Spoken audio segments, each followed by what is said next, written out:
रोज की तरह online blog पर सबका हार्दिक स्वागत है। सबके मंगल भविष्य की कामना के साथ आज भागवत कथा के प्रसंग में, कल के प्रसंग में दोस्तों, कामनाओं के अनुसार विभिन्न देवताओं की उपासना और भगवत भक्ति का प्राधान्य का निरूपण कैसे किया जाता है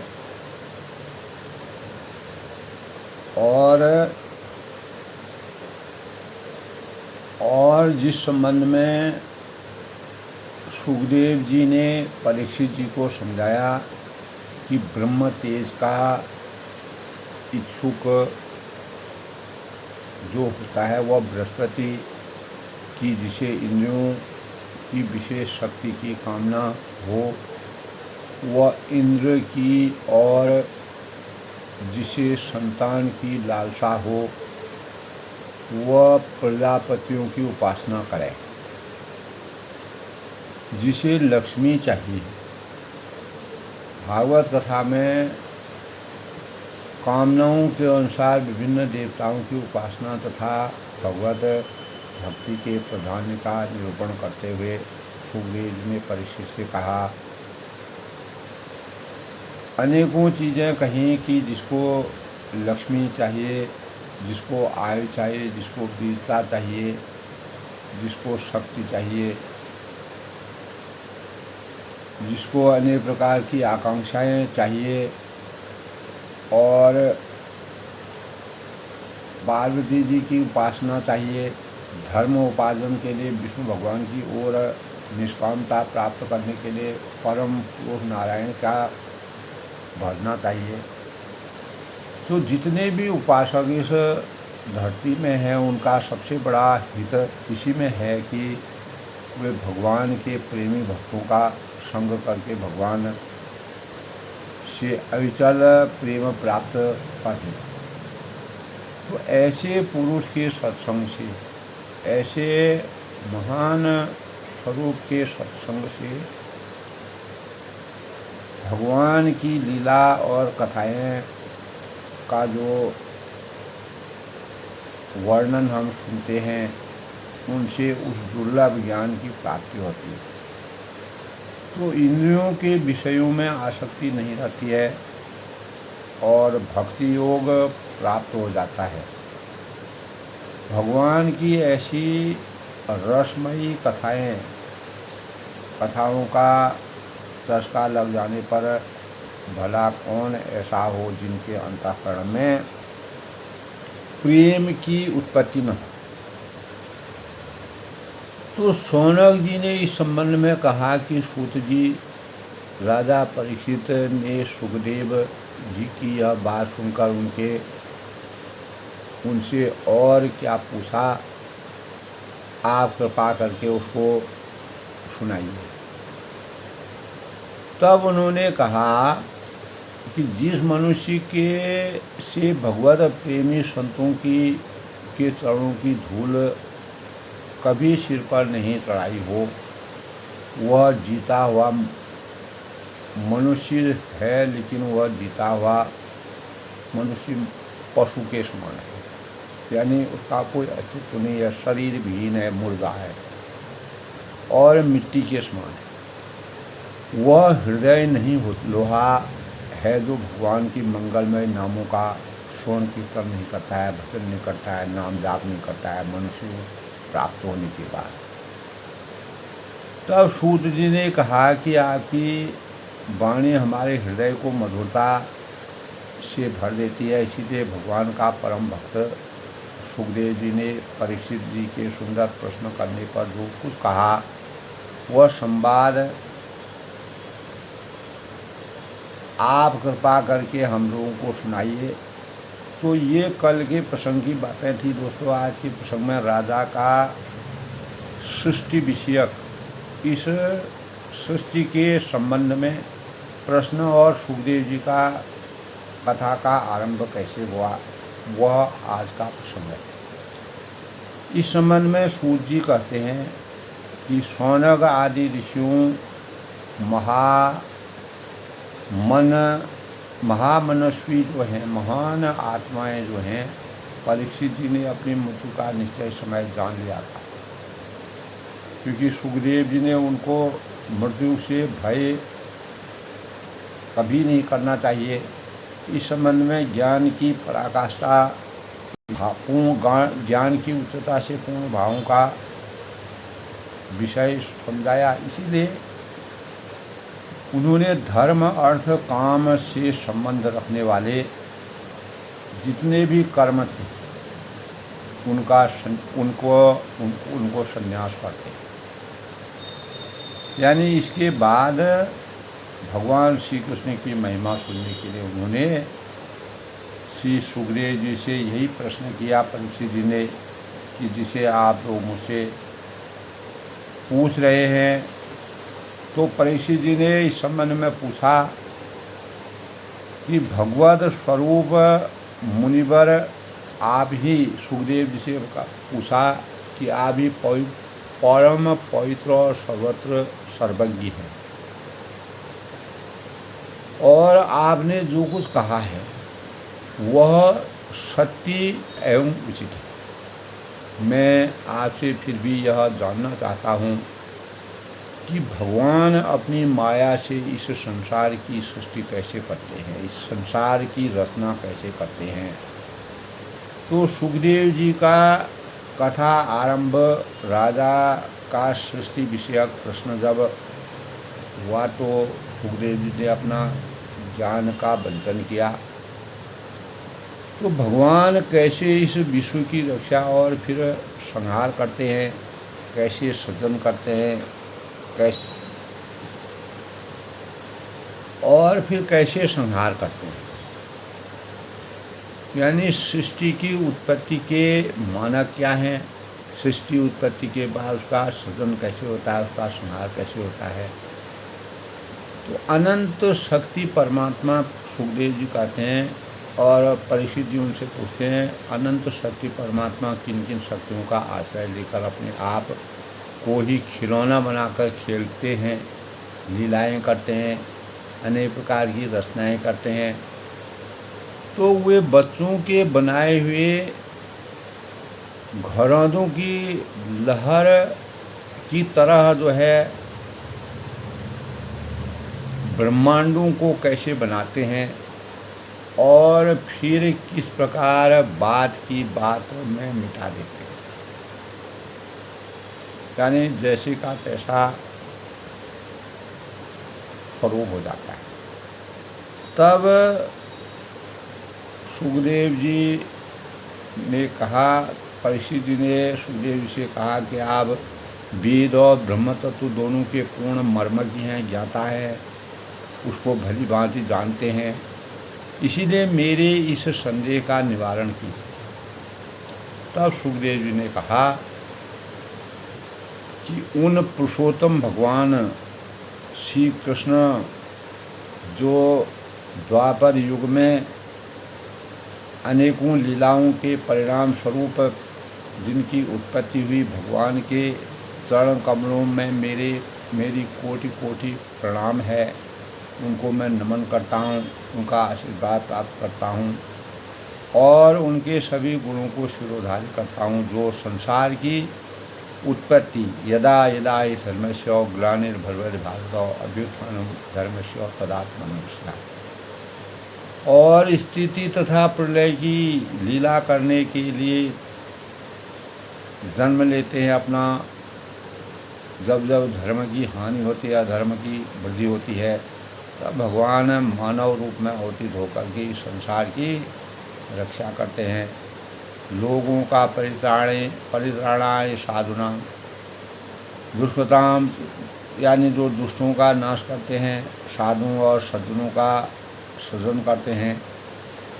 तो सत्व रज और जो गुण हैं, सतरज यानी रजोगुण, तमोगुण, सतोगुण जो होते हैं, उसमें सतोगुण और रजोगुण तथा तमोगुण रूप तीन शक्तियों का स्वीकार कर ब्रह्मा विष्णु महेश का रूप धारण करते हैं। तो जो सद्पुरुषों का दुख मिटाकर, सुखदेव जी ने इस प्रकार का प्रसंग समझाया, तो पूरे दुखों को मिटाकर उन्हें अपने प्रेम का दान करते हैं। और जो बड़े ही भक्त वत्सल हैं, जिनका कीर्तन श्रवण दर्शन और वंदन श्रवण और पूजन जीवों के पापों को तत्काल नष्ट कर देता है, उन पुण्य कीर्ति भगवान श्री कृष्ण का बार श्री कृष्ण बार हम नमन करते हैं, नमस्कार करते हैं, उनका अभिनंदन करते हैं, उनका स्वागत करते हैं, उनको उनके गुणों को अपने शिरोधारी करते हैं। बड़े बड़े तपस्वी, दानी, यशस्वी, मनस्वी, सदाचारी और मंत्रवेता जो होते हैं, जो मंत्रों के ज्ञाता होते हैं, जब तक अपनी साधनाओं को तथा अपने आप को उनके चरणों में समर्पित नहीं कर देते हैं, तब तक उन्हें कल्याण की प्राप्ति नहीं होती। तो उन सर्वशक्तिमान भगवान को बार बार नमस्कार करना प्रत्येक मानव के जीवन के उद्धार का सबसे बड़ा रहस्य है। जब उनकी कृपा बरसती है तो मानव का किस प्रकार से कल्याण होता है, धर्म अर्थ काम मोक्ष की प्राप्ति होती है। वही भगवान ज्ञानियों के आत्मा हैं और धार्मिक के लिए धर्म मूर्ति हैं और तपस्वियों के लिए तप स्वरूप है। तो वे मुझ पर अपने अनुग्रह की प्रसाद की वर्षा करें, जिन्होंने यदुवंश में प्रकट होकर, यानी द्वापर युग में यदुवंश में प्रकट होकर अवतार लेकर अंधक वृष्टि एवं यदुवंश के लोगों की रक्षा की, उनका उत्थान किया, उनके जीवन को सकारात्मक दिशा की ओर ले गए, तथा जो उन लोगों के एकमात्र आश्रय रहे हैं, वे भक्त वत्सल संत जनों के सर्वस्व श्री कृष्ण मुझ पर प्रसन्न हो, इस प्रकार का आशीर्वाद मांगते हैं। सुखदेव जी की इस प्रकार की पराकाष्ठा से परीक्षित जी के ज्ञान को पूर्ण रूप प्रदान करने के लिए भगवान ही पंच महाभूतों से इस शरीर का निर्माण, यानी क्षिति जल पावक गगन समुद्र निर्माण करके उनमें जीव रूप का शयन करते हैं और 5 ज्ञानेंद्रियाँ, 5 कर्मेंद्रियाँ, 5 प्राण और 1 मन, इन 16 कलाओं से, 16 जो कलाएं होती हैं, युक्त होकर उनके द्वारा 16 विषयों का भोग करते हैं, जिनमें 5 ज्ञानेंद्रियाँ हैं, 5 कर्मेंद्रियाँ हैं, 5 प्राण हैं और 1 मन है। तो इनके आपस में संयोग मिलने से, सामंजस्य से 16 विषयों का भोग करने वाले भगवान इष्ट श्री कृष्ण का स्वरूप जब विराजमान होता है, तो वे सर्वभूतमय भगवान मेरी वाणी को अपने गुणों से अलंकृत कर दें। ऐसे भावों से सुखदेव जी अपने चिंतन ध्यान को परीक्षित जी को कहते हैं। तब परीक्षित जी कहते हैं, वेद गर्भ, यानी वेदों के अंतः को, गूढ़ता को जानने वाले स्वयंभू ब्रह्मा ने नारद के प्रश्न करने पर यही बात कही थी। जब ब्रह्मा ने नारद जी से प्रश्न किया था, तो यही इन्हीं बातों का गुणगान, इन्हीं बातों का रहस्य उन्होंने प्रस्तुत किया था। जिसका स्वयं भगवान नारायण ने उन्हें उपदेश किया था और यही मैं तुमसे कह रहा हूँ। इस प्रकार परीक्षित जी ने सुखदेव जी से नारद जी के प्रश्न, ब्रह्मा जी ने नारद जी के प्रश्न करने का यही बात जो बात ब्रह्मा जी ने नारद जी से की थी, उसी प्रकार का भगवान ही पंच महाभूतों से इस शरीर का निर्माण करके इनमें जीव रूप के से शयन करते हैं। और 5 ज्ञानेंद्रियां, 5 कर्मेंद्रियां और 5 प्राण और 1 मन, इन 16 कलाओं से युक्त होकर उनके द्वारा 16 विषयों का भोग करते हैं।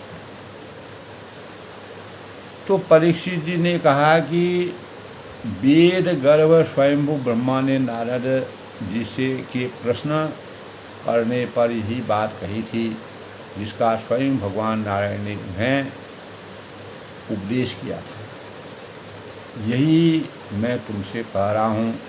इसी रहस्य को सुनने से, गूढ़ता में जाने से हम सृष्टि विषयक प्रश्न और सुखदेव जी की जो कथा का आरंभ है, कैसे सृष्टि का निर्माण हुआ, कैसे सृष्टि का सृजन हुआ, तो भगवत स्वरूप मुनिवर आप तब उन्होंने परीक्षित जी ने सुखदेव जी से कहा कि आप ही परम पवित्र और सर्वज्ञ हैं और आपने जो कुछ भी कहा है वह सत्य एवं उचित है। मैं आपसे फिर भी यह जानना चाहता हूँ कि भगवान अपनी माया को इस संसार में सृष्टि कैसे करते हैं, रचना कैसे करते हैं, भगवान कैसे इस विश्व की रक्षा और फिर संहार करते हैं। तो अनंत शक्ति परमात्मा किन किन शक्तियों का आश्रय लेकर अपने आप को ही खिलौने बनाकर खेलते हैं, लीलाएं करते हैं और मानव चेतना को जगाने का प्रयास करते हैं। वे बच्चों के बनाए हुए यानी घरौंदों की तरह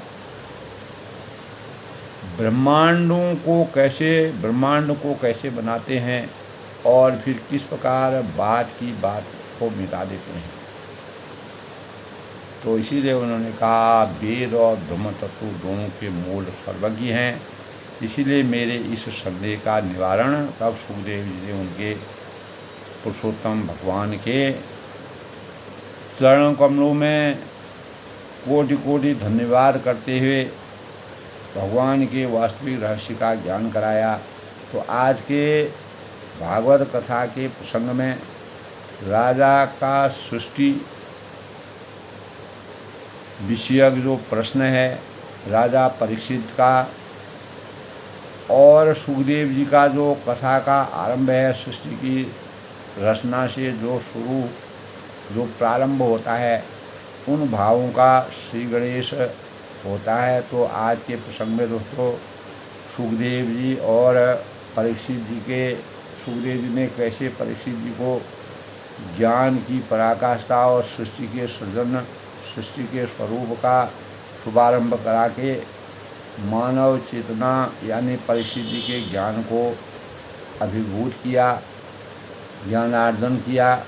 तो अपनी वाणी को विराम देते हुए कल फिर किसी नए प्रसंग से मिलते हैं।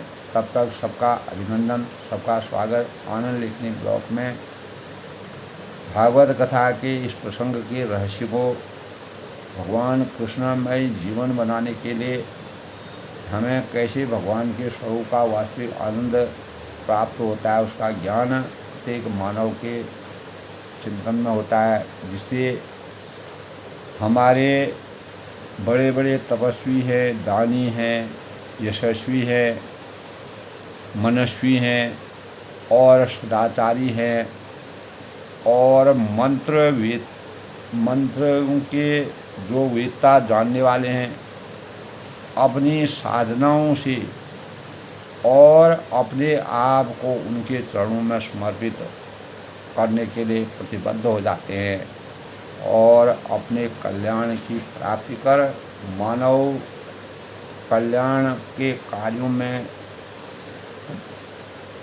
निरंतर रत हो जाते हैं। ऐसा स्वरूप भगवान श्री कृष्ण की लीलाओं का अद्भुत स्वरूप भागवत गीता के प्रसंगों में